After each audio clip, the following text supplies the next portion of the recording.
직장을 다니시는 분들이라면 가장 싫어하는 게 아마 야근이 아닐까 싶습니다. 저녁 있는 삶은 현대인에게 있어서 가장 중요한 삶의 요소이기도 하죠. 뜬금없이 야근 이야기를 한 이유는 오늘 소개해드릴 이야기의 주제이기 때문인데요. 공포학과 학생 중에는 회사에서 절대로 야근을 못하게 하는 곳에 근무하는 분이 있습니다. 너무나도 당연한 이야기겠지만 회사에 나타나는 귀신 때문이라고 합니다. 근데 보통 회사에서 귀신 나온다는 이야기는 접하기가 어려운데 내용 자체가 굉장히 신박하면서도 섬뜩해서 여러분들께 소개해드리려고 합니다. 수강하시기 전에 출첵 한 번씩 부탁드립니다. 가시죠. 안녕하세요. 제가 지금까지도 주변 지인들에게 입이 닳도록 말하는 이야기를 보내봅니다. 매번 말할 때마다 이게 진짜인지 싶을 정도로 저 스스로도 의심이 들 만한 이야기네요. 저는 작년 7월부터 서울에 있는 작은 회사에서 일을 하고 있습니다. 여러 회사를 거쳐 지금의 회사로 오게 되었지만 이미 그 전에도 알고 있던 회사라 나름 기대도 하며 왔던 것 같습니다. 하지만 저희 사수인 분이 인수인계 업무 소개를 하며 했던 그 말이 아직도 기억납니다. 저희 회사에서는 절대로 야근을 할 수 없습니다. 처음 이 말을 들었을 때 워라밸을 중요시하는 회사 문화라고 생각했습니다. 혹은 설마 야근을 안 할 정도로 근무 시간에 집중해야 한다는 말인가 싶기도 했죠. 하지만 곧이어 사수가 말했던 건 밤에는 귀신이 나와서 사무실에 못 있어요 였습니다. 이날 첫 출근이었기 때문에 엄청 긴장해 있던 상황인데 귀신이 나와서 야근 못한다고 하는 말에 한순간 긴장이 다 풀려버렸습니다. 앞에 말한 것처럼 나름 여러 회사들을 다녔던 저로서는 이렇게 아이스 브레이킹을 하는 곳은 없었죠. 그래서 살짝 웃으면서 야근 안 하는 회사가 어딨냐고 귀신 이야기 같은 거 안 믿는다고 너스레를 떨었습니다. 그런데 사수가 표정 변화 하나 없이 진짜예요. 밤에 귀신 나옵니다. 라고 하더군요. 진지한 건지 아니면 몰카라도 하는 건지 전혀 감을 못 잡을 정도로 사뭇 진지했습니다. 알겠다고는 대답했지만 구체적인 내용이 궁금하기도 했죠. 언젠가 시간 되면 물어봐야겠다 싶었는데 그럴 필요도 없이 점심시간에 그 이야기를 들었습니다. 회사가 그리 큰 규모도 아니었고 끽해봐야 전 직원이 30명 정도 됩니다. 그래서 오늘 새로 왔다가 전체 인사를 돌리고 같은 팀원들이랑 점심을 먹으러 갔죠. 처음에는 다 같이 저에 대해 이것저것 물어보기도 했고 아까 들었던 이야기는 금세 잊어버린 채 저도 열심히 사회생활을 했습니다. 그러다 같은 팀 과장님이 저한테 귀신 이야기 혹시 못 들었냐고 묻는 겁니다. 이때부터는 약간 꺼림칙한 기분이 들었는데 뭔가 중요한 것처럼 말을 하고 다들 아 하면서 마치 꼭 말해줘야 하는 것처럼 분위기를 잡길래 마지못해 저도 들었다 했죠. 그리고 대체 그 이유가 정확히 뭔지 정말로 귀신이 나오는 건지 물었습니다. 여자 귀신, 긴 머리에 청바지와 흰 옷을 입고 있는 젊은 여자 귀신이 나온다고 하더군요. 회사 사무실이 건물 3층에 있는데 유독 3층에서만 나타나고 특히 저녁에 많이 나오기 때문에 회사 직원들은 다 같이 퇴근한다고 했습니다. 제가 이때 처음으로 물었던 건 그럼 대표님은 어떻게 하시냐고 물었습니다. 대표도 이 사실을 알고 있냐는 것을 돌려 물어본 것이었죠. 대표님도 마찬가지로 퇴근 시간에 맞춰 함께 퇴근하고 아무리 급하고 중요한 일이 있다 하더라도 절대로 사무실에서는 일을 안 한답니다. 그래서 특이하게도 7시가 넘어가면 집에서 근무한 내용만 들고 오면 근무 시간을 인정해줬습니다. 이쯤 되니 너나 할 것 없이 본인이 겪고 들었던 이야기들을 쏟아내는데 이게 제가 첫 입사하고 참여한 식사 자리 중에서 비중 90%는 차지했던 것 같습니다. 특정 장소를 가리지 않고 이곳저곳에서 다양하게 등장하는데 귀신을 전혀 믿지 않던 사람도 객기를 부리다가 호되게 당한 경우도 있었습니다. 일례로 제 사수가 굉장히 과묵하고 무뚝뚝한 성격인데 뭔 귀신 타령을 하냐고 생각하고는 저녁에 잔업을 끝내겠다고 사무실에 남았답니다. 8시 정도가 되었을 때 매일 회신을 하려고 하는 찰나 갑자기 탕비실 쪽에서 왜 안 가? 라고 여자 목소리가 들리더랍니다. 진짜 아무 생각 없이 회사에 남아있는 분인 줄 알고 뒤를 돌았는데 깜깜한 탕비실에는 아무것도 안 보였고 대충 마무리할 게 있어서 이것만 좀 하고 가려고요 라고 했대요. 그리고 매일 본문을 거의 다 쓰고 있을 무렵 이번에는 바로 뒤에 있는 파티션에서 너는 왜 안 가? 라고 하더랍니다. 고개를 돌려 뒤를 봤는데 빛이 있는 곳인데도 아무것도 없더랍니다. 그제서야 뭔가 이상하다는 생각이 들었죠. 사수도 마찬가지로 저녁에 사무실에 있지 말라는 말을 듣긴 했는데 생각해보니까 본인 빼고는 죄다 퇴근을 했고 대체 누가 남아있는 건지 알 수 없었죠. 약간 무서움도 들긴 했지만 이때까지만 해도 이게 정말 귀신일 거라는 생각은 못했답니다. 대충 메일을 보내고 가방을 싸서 나오려는데 출입문 앞에 섰을 때 뭔가 이상하더래요. 출입구로 걸어오는 도중에 왼쪽 시야 구석탱이에 괴리감이 드는 뭔가가 느껴졌답니다. 그래서 슬쩍 왼쪽으로 고개를 돌렸는데 대표님 방이 열려있는데 그 안에 웬 여자가 가만히 서서는 사수를 보고 있더랍니다. 그대로 얼음이 되어서 그 자리에 서 있는데 어디 뭐 영화에서나 나오는 것처럼 빠르게 본인 앞으로 오거나 하는 것도 아니었고 방 안에서 가만히 본인을 쳐다보고는 씩 웃고 있었죠. 본 적도 없는 사람일 뿐더러 한눈에 봐도 저게 사람이 아니라는 게 온몸을 통해서 전해져 오는데 이때부터는 뒤도 안 돌아보고 뛰었대요. 엘리베이터도 안 타고 죽어라 비상구로 내려오는데 차마 뒤도 못 보겠더랍니다. 다른 사람들도 비슷한 경험담을 말해주었는데 배탈이 났던 직원 이야기입니다. 탈이 난 건지 하루 종일 화장실을 오가는데 당장 오늘 해야 할 일이 있어서 차마 조퇴도 못하고 끙끙 앓으면서 일을 하고 있었고 제 시간에 마칠 수 있었답니다. 지하철 타서도 배가 아플 것 같아서 회사 화장실에서 일을 보고 있는데 하필 이때 시간이 퇴근 시간이었대요. 근데 많이 늦은 시간도 아니었고 아직 사람들이 사무실에 있는 걸 분명 확인했죠. 그래서 지금은 귀신 안 나오겠지 하는 생각으로 화장실에 들어가 일을 보고 있는데 화장실에 자동 센서가 있어서 사람이 들어가면 불이 켜지고 안에 있는 사람들이 나오면 불이 저절로 꺼지는 시스템입니다.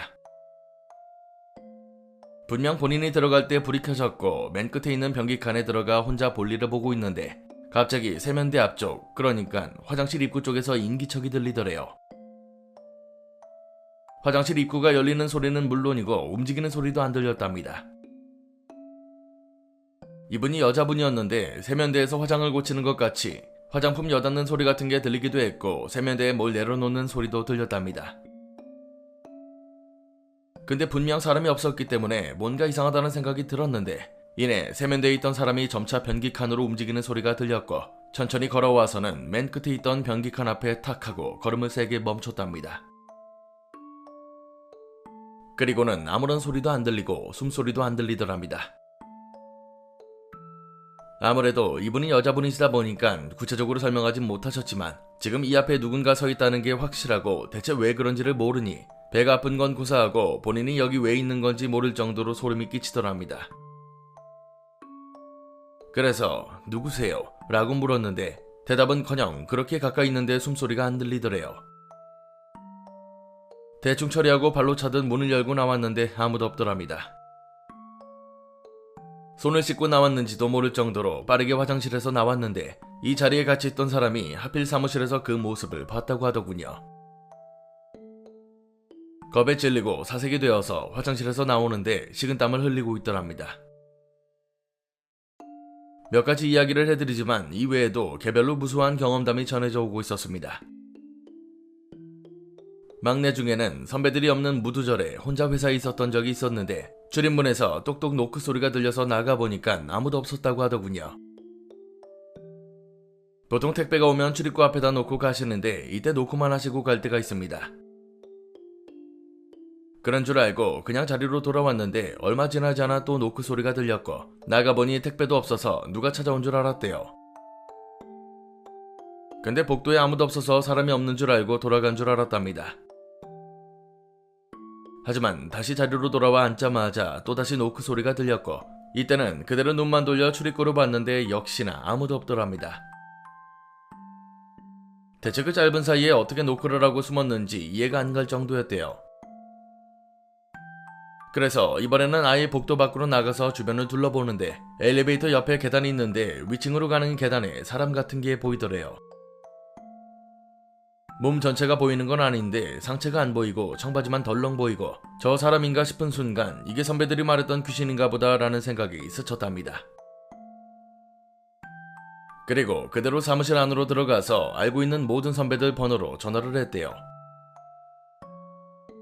30분 뒤에 사무실로 복귀한 사람 때문에 겨우 살았다는데 그 전까지 그냥 파티션에 박혀서 주변만 둘러보며 벌벌 떨고 있었다는 거죠. 이런 이야기를 들으니 이게 진짜라는 걸 받아들일 수밖에 없었고 정말로 저녁 6시 30분에서 7시가 되니까 방금까지 치던 타자도 멈추고 다같이 집에 가더군요. 물론 야근이 없어서 너무 행복한 것도 있었지만 낮에도 귀신이 나온다는 말에 쉽사리 안심하진 못했습니다. 아직 1년도 다니지 않았지만 저 또한 그 귀신을 직접 목격했습니다. 수습 끝나고 2달 정도가 흘렀을 때 팀의 신입사원을 뽑는다고 하더군요. 안 그래도 일이 막 몰릴 때라 막내라도 있으면 조금이나마 거들 거라고 부풀어 있었습니다. 신입이다 보니 바로 팀에 오는 게 아니라 대표랑 계약서 작성, 면담 같은 걸 했는데 생각보다 길어져서 저희는 먼저 점심을 먹고 커피를 사고 돌아오는 길이었습니다. 신호등을 건너면 회사 건물이 보이는데 같이 이야기를 하며 건너오던 중 아무 생각 없이 건물을 올려다봤는데 3층에 처음 보이는 여자가 창문에 서 있더군요. 멀긴 했지만 젊은 여자인 걸 보고는 오늘 올 친구인가 보다 싶어 신호등을 다 건너고 팀원들에게 말했습니다. 다같이 올려다보니 아까 그 자리에는 아무도 없었고 제가 좀 예쁜 분인 것 같다고 말하니까 다들 진짜냐고 화기애애하게 이야기를 했죠. 이윽고 사무실로 들어왔을 때 저희 파티션에 정장 차림의 남자가 서 있더군요. 그 친구가 나중에 말했는데 다들 본인을 보고는 못 볼 걸 본 것처럼 표정을 지어서 약간 서운했다고 하더군요. 그럴 수밖에 없는 게 저한테서 분명 여자라고 들었는데 남자가 서 있으니 당황했던 거였죠. 일단 신입이 왔으니 반갑게 맞이해주고 자리에 앉았을 때 다들 메신저를 보냈습니다. 혹시 머리 긴 여자였냐, 오늘 신입 한 명 들어왔다고 하더라 등등 제가 귀신 봤던 게 맞았죠. 진짜 문제는 굳이 따지고 보면 귀신이 업무에 큰 영향을 주는 것도 맞습니다. 하지만 다들 야근 안 하고 싶어 하기도 하고 아무리 회사가 좋다고 한들 집보다 좋지는 않으니 그냥 재밌는 이야기처럼 여기고 대충 뭉개고 있다는 거죠. 실제로 회사에 큰 문제가 있지도 않고 오히려 잘 돌아가고 있다는 평을 하는 분도 있습니다. 그렇다고 대체 그 여자 귀신이 뭔지 왜 나타나는지는 아무도 모릅니다. 대표님을 포함해 임원진들은 무당이니 뭐니 이런 걸 거들떠보지도 않는 성격이고요.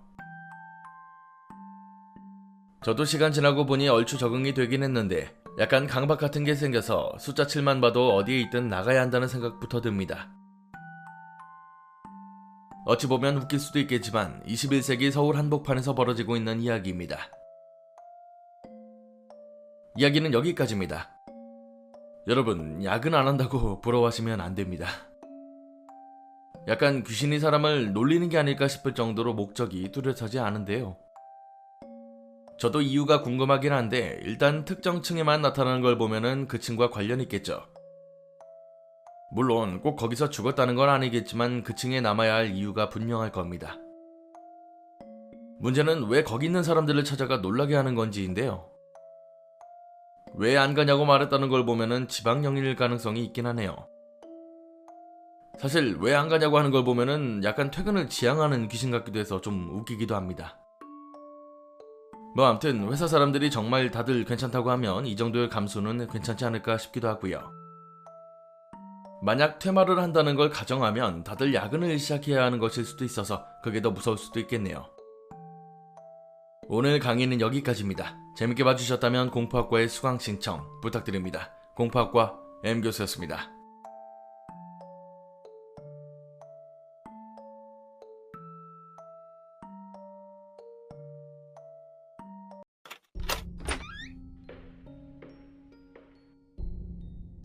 안녕하세요. 공포학과 M교수입니다. 살다 보면 어느 누구에게도 말하지 못할 비밀은 하나씩 생기기 마련입니다. 그런 건 그 누구에게도 말할 수 없을 만큼 창피하거나 혹은 충격적인 사건일 텐데요. 아무한테도 말하지 않았다고 한들 결국 본인은 그 기억을 절대 잊지 못할 겁니다. 최근 공포학과로 이미 오래전 일이지만 어느 누구에게도 말하지 못한 비밀이 투고되었습니다. 미리 말씀드리지만 저 또한 투고하신 분이 생각하신 상황이 맞는 것 같습니다. 가시죠. 안녕하세요. 최근 공포학과를 수강하며 쭉 몰아보고 있는 학생입니다.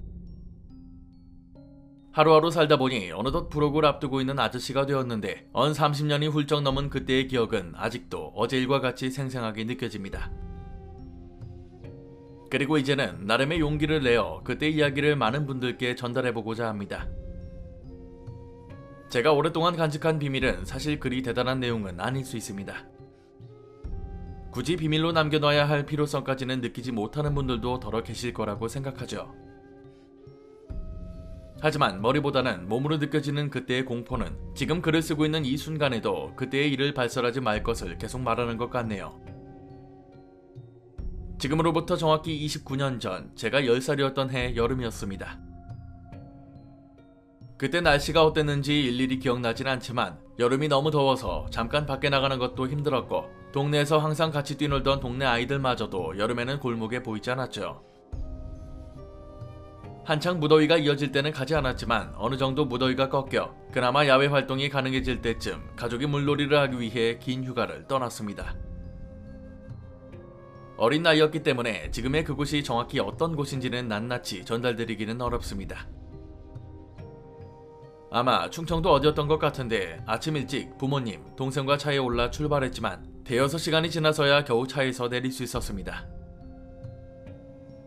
저희가 놀러간 곳은 계곡이었는데 피서 인구가 많은 곳도 아니었고 한적한 시골 입구에 들어서서도 한참을 굽이굽이 들어가 겨우 도착했습니다.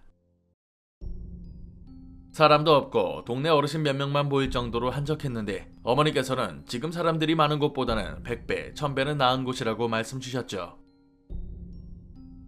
사실 그게 중요하지는 않는 나이라 민박집에 짐을 내려놓자마자 동생과 아버지 손을 잡아당겨 곧바로 물로 뛰어들었습니다. 지금이야 선크림을 바르는 게 습관이 되었지만 그때는 그런 것도 없었죠. 한참을 뛰어놀다가 밥 먹자는 말씀에 아쉬운 마음을 뒤로하고 후딱 밥을 먹었습니다. 밥 먹고 나서 곧바로 물에 들어가면 안 된다는 말씀에 동생과 마을 어귀를 둘러보게 되었죠. 이곳으로 오는 과정에서 느꼈던 것과 똑같이 마을은 정말 조용하고 고즈넉했습니다. 우리가 놀았던 얕은 개울가를 따라 내려가니 강폭이 넓은 곳이 남았는데 래프팅을 할 만큼 물이 깊고 넓었으며 강줄기를 따라 래프팅을 하는 사람들도 보였습니다. 젊은 남녀들이 꽥꽥 소리를 질러대며 노를 저었고 래프팅을 하는 걸 보면서 동생과 저는 저런 건 위험해서 아직 우리가 못하는 거라고 말했던 게 기억나네요. 아무튼 한참을 돌아다니다가 너무 멀리 나온 것 같다는 생각이 들 정도로 걸었습니다. 그리고 돌아가려던 차에 길가에 가만히 서 있는 사마귀를 발견하게 되죠. 도시에 살고 있었고 곤충책에서나 보던 사마귀를 발견한 저희 두 형제에게는 너무나도 흥미로운 사건이었습니다. 남자 두 놈이 한참을 구경하다가 이걸 잡아서 가져갈 생각에 주변을 뒤지기 시작했죠. 뭔가 담을 만한 용기를 찾아야 했기에 정처없이 돌아다녀야 했는데 그러다 보니 혹시라도 사마귀가 도망치지 못하게 동생한테 여기서 지키고 있으라고 했습니다. 알겠다는 동생의 말을 듣기가 무섭게 풀숲부터 시작해서 산 쪽으로 뛰어들어가 뒤졌고 아래만 보고 다니던 제가 갑자기 허허벌판 공터를 발견하게 되었습니다. 엄청난 크기의 공터는 아니었고 지금 생각해보면 그냥 풀이 자르지 않는 모래밭이었는데 테니스장만한 크기였죠. 물론 그때는 그게 문제가 아니라 페트병이라도 찾아야 했기에 공터를 한번 쓱 훑었는데 웬 봉고차 하나가 덩그러니 놓여있더군요. 엄청 낡아 보이는 봉고차는 트렁크가 열려있는 상태였는데 혹시나 사람이 있으면 뭐라도 줄 수 있나 싶어 냅다 그쪽으로 뛰었습니다. 그리고 뛰는 와중에 트렁크 뒤쪽으로 사람이 보였고 잘됐다 싶어 더 빠르게 뛰었죠. 그런데 트렁크 옆쪽에서 갑자기 남자가 튀어나와서는 고함을 지르는 겁니다. 어찌나 크게 지르고 무섭던지 깜짝 놀라서 브레이크 밟듯 미끄러졌고 제가 일으킨 모래바람만 봉고차 쪽으로 날아갔습니다. 그리고는 다른 한 남자도 따라 나와서는 놀란 눈으로 저를 쳐다보는데 순간 내가 뭘 잘못한 건가 싶어 아무 말도 못하고 넘어진 상태로 남자들을 봤습니다. 둘 다 마스크를 하고 있어서 눈만 드러난 상태였지만 어디 굴렀던 건지 옷도 다 해진 것처럼 낡아 보였습니다. 그리고는 저한테 소리를 쳤던 남자가 여기서 뭐 하냐고 빨리 당장 안 꺼지냐고 또 화를 냈죠. 어른한테 욕을 들으니 우물쭈물하면서 가만히 있는데 코를 찌르는 난생 처음 맡는 냄새 때문에 정신이 들었습니다. 너무 충격적이었던 냄새는 지금도 잊지 못하는데 누가 뇌를 찌르는 것처럼 고약했습니다. 코를 막고는 뒷걸음질 쳐서 달리기 시작했죠. 뭐가 그리도 무서웠는지 혹여 아저씨들이 쫓아올까 걸어 올라온 길을 한달음에 내려갔습니다. 멀리서 저를 보고 있던 동생의 표정이 환했다가 제 손에 아무것도 안 들려있는 걸 보고는 실망하는 모습을 보면서 무조건 동생 손을 잡고 빨리 부모님께 가자는 생각뿐이었죠. 동생한테 도착하기도 전에 빨리 뛰라고 소리를 쳤는데 동생도 놀랐는지 부랴부랴 일어나서는 민박집으로 뛰기 시작했습니다. 그렇게 저희 형제는 빠르게 민박집으로 돌아왔는데 동생은 대체 왜 그러냐고 물었죠. 마치 신기한 동물이라도 봤냐는 식으로 호기심에 가득 차 물어봤지만 저는 대답하지 않았습니다. 부모님도 그런 동생의 질문을 건성으로 듣고 계셨고 저는 왠지 모를 불안함에 아무것도 아니라고 그냥 벌레가 튀어나와서 놀라다고만 말했습니다. 사실 그리 대단한 일은 아니었습니다. 그냥 아저씨들이 오지 말라고 했기 때문에 다시 돌아간 것이고 다시 물에 들어가 송사리도 잡고 수영을 하니까 금세 잊어버렸죠. 하지만 그날 저녁 동생과 저는 방 안에서 울고불고 난리가 났습니다. 우통을 다 벗고 놀았으니 온몸이 푹 익어서는 따끔거리기 시작하니 난리가 났죠. 동생은 어떻게든 해달라고 울고 난리를 치는데 저도 옆에서 너무 아파서 굴러다녔습니다. 이 한적한 시골에 약도 하나 없이 왔기 때문에 별다른 방법이 없던 부모님은 조금만 참으라는 말씀밖에 하실 게 없었습니다. 몸이 시뻘겋게 익어있으니 동생과 저는 서로를 쳐다보며 이따금씩 웃기도 했는데 이내 따가움에 못 이겨 부모님께 잠시 밖에서 바람이라도 쐬겠다고 말씀드렸죠. 그때 시간이 오후 8시 정도였는데 하도 난리를 치니까 오밤중에도 어쩔 수 없이 나갔다 오라고 허락해 주셨습니다. 그나마 바람이 부는 밖으로 나오니까 후끈거림이 줄었는데 잘 보이지도 않는 곳을 정처 없이 동생과 걷는 게 진짜 좋았습니다. 아까 가봤던 길을 따라 걷고 있는데 드넓은 강이 나오자 돌이라도 던지려고 그쪽으로 향했죠. 강가에 도착해 이리저리 돌을 줍는데 저 오른쪽 편에 뭔가 움직임이 보이더군요. 동생과 저는 동시에 그쪽을 보게 되었는데 눈이 어둠에 익숙해지자 물 위를 떠다니는 배와 노를 젓는 소리가 들렸습니다. 어린 나이에도 너무 이상했던 게 칠흑 같은 어둠 속에서 아무런 빛도 없었다는 거죠. 그리고 보트 위에는 사람이 있었고 딱 봐도 조용히 움직이려는 것처럼 노를 저었습니다. 던지려고 쥐고 있던 돌들을 가만히 땅바닥에 내려두고 한참을 멍하니 배를 봤습니다. 뭔가 수상쩍다기보다는 그 광경이 너무 신기했고 왜 저러고 있는 건가 궁금했죠. 강 반대편이 절벽이었는데 보트는 그쪽으로 천천히 움직였고 도착하자마자 배에서 무언가를 내던지기 시작했습니다. 너무 무거웠는지 남자 둘이 힘겹게 박스인지 드럼통인지 커다란 걸 같이 던졌죠. 물소리도 내지 않으려고 하는 건지 최대한 스무스하게 버렸습니다. 동생은 저게 뭔데 저기에 버리는 거냐고 물었는데 남자들이 버리는 순간에 낮에 겪었던 그 사건이 생각나면서 동생에게 쉿하라고 말했습니다. 그리고 돌 부딪히는 소리도 안 날 만큼 살금살금 걸어 강가를 벗어났는데 그런 저를 보고는 동생도 똑같이 최대한 소리를 내지 않고 저를 따라왔죠. 그리고 아무 일도 없었다는 듯 집으로 돌아왔는데 집 근처로 오자 동생이 저 아저씨들 뭐 하는 거냐고 묻더군요. 참고로 동생은 저랑 2살 터울이라 그냥 순수한 호기심에 그걸 물어봤을 겁니다. 저도 나이가 어렸던지라 제대로 답도 못했지만 확실한 건 저들이 몰래 하는 만큼 우리도 그걸 알아서는 안 된다는 건 몸이 알려주더군요. 그냥 수영하는 거라고 말도 안 되는 답을 해주고 방으로 돌아왔는데 자기 직전까지도 그 사람들이 뭘 했던 걸까 너무 궁금해 미칠 것 같았습니다. 그렇다고 부모님께 말씀드리자니 왜 낮에 그런 곳에 갔냐고 되려 혼이 날까 두려웠죠.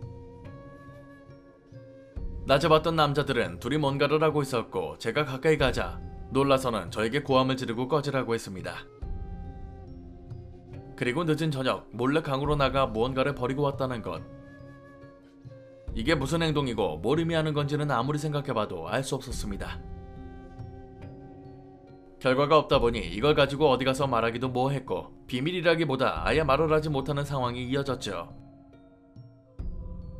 그리고 십수년이 흐른 후 그때의 기억이 명확하게 날 수밖에 없었습니다. 당시 회사에 다니며 빌라에서 자취를 하고 있었는데 어느 날부터 빌라 전체에 이상한 냄새가 나기 시작했습니다. 그리고 이틀 정도가 흐른 시점에 퇴근해 집으로 돌아왔을 때 빌라 전체에 풍겨져 오는 냄새에 사람들이 몰려 있었는데 그때 알게 되었습니다. 이게 사람이 썩는 냄새라는 걸요. 윗집 사시던 할머니께서 고독사를 하셨는데 그 냄새가 퍼져나왔던 거였습니다. 그리고 십수년 전 제가 맡았던 그 냄새가 이 냄새와 똑같다는 걸 단번에 알았죠. 그제서야 모든 퍼즐이 맞아떨어졌습니다. 그 남자들은 시체를 옮기고 있었고 그걸 야밤에 몰래 강에 버렸던 겁니다. 낮에 그 작업을 진행하고 있는데 제가 왔으니 놀라서 소리를 쳤던 거겠죠. 그 생각이 들자 너무 무서웠던 건 만약 그때 동생이나 제가 돌을 던졌더라면 과연 어떤 일이 일어났을까 싶었습니다.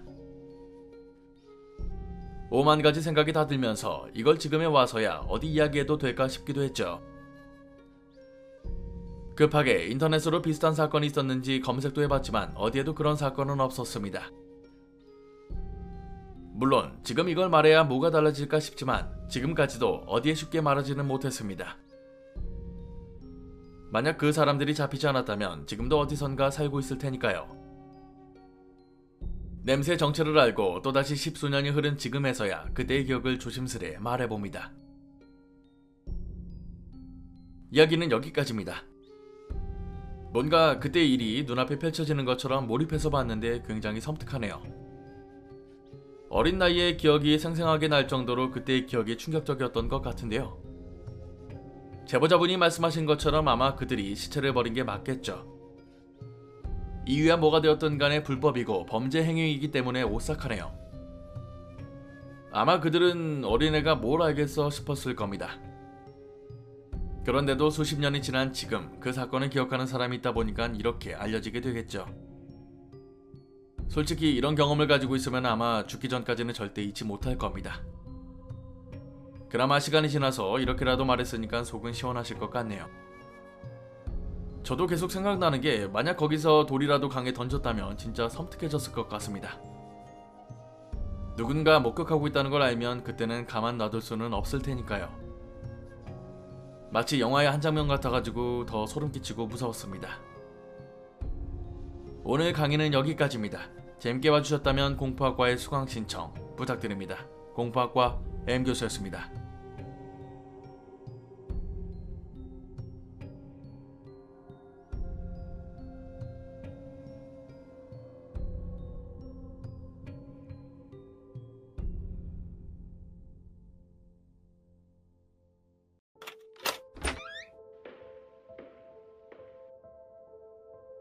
안녕하세요. 공포학과 M교수입니다. 최근에 공포학과에 굉장히 재밌고 섬뜩한 이야기 하나가 제보되었는데요.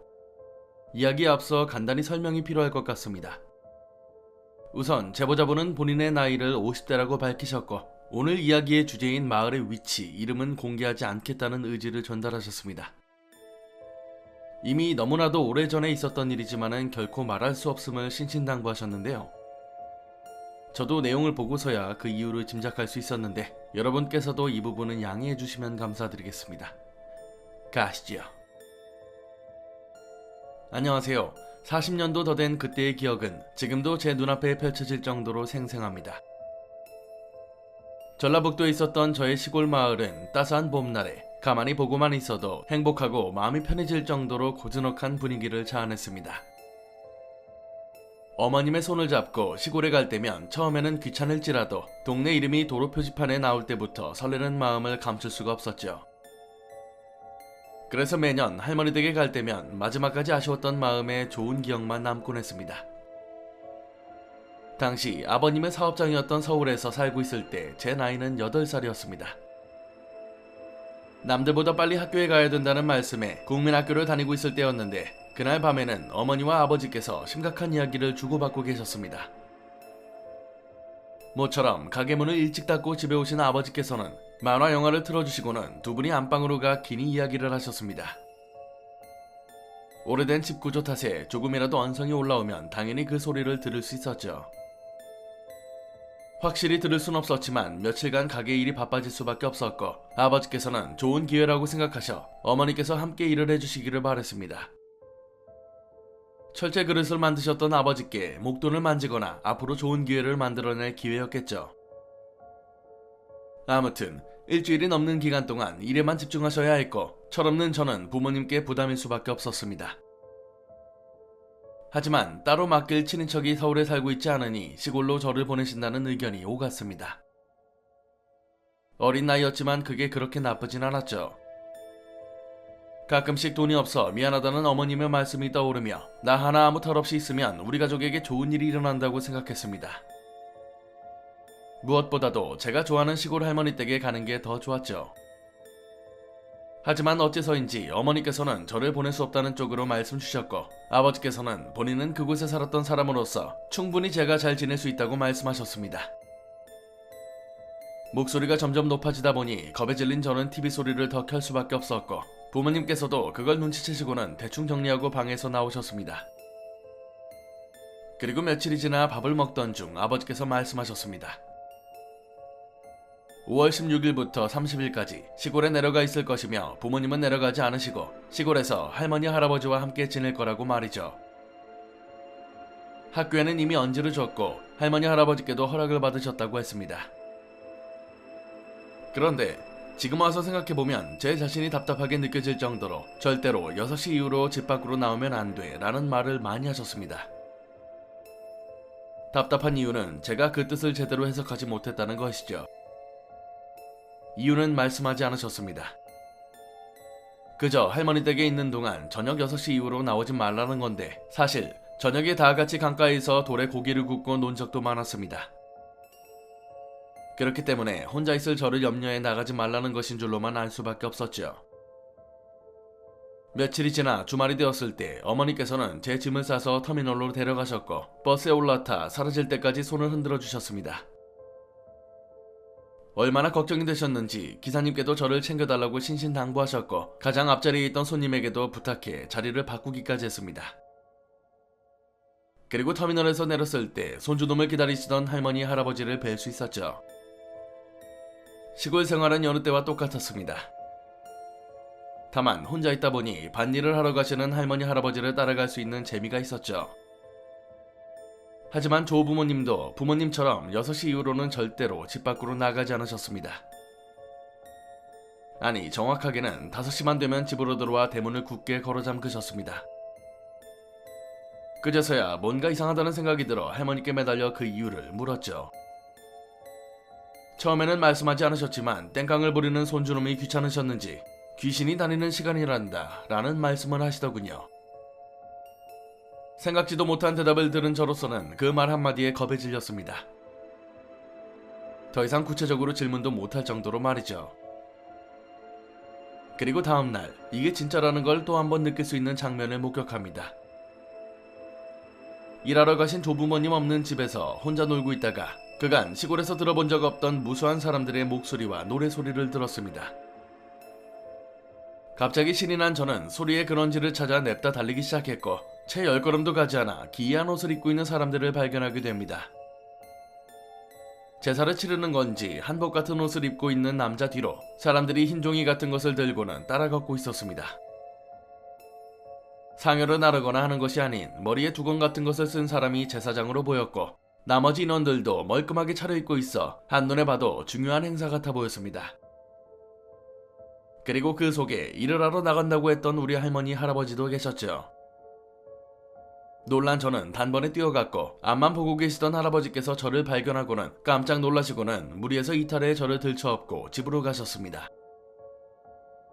너무나도 짧은 순간에 아무런 말씀도 없이, 그것도 너무 무서운 표정으로 뛰시는데 저 또한 당황해서 내가 무슨 큰 잘못을 한 건가 생각했습니다.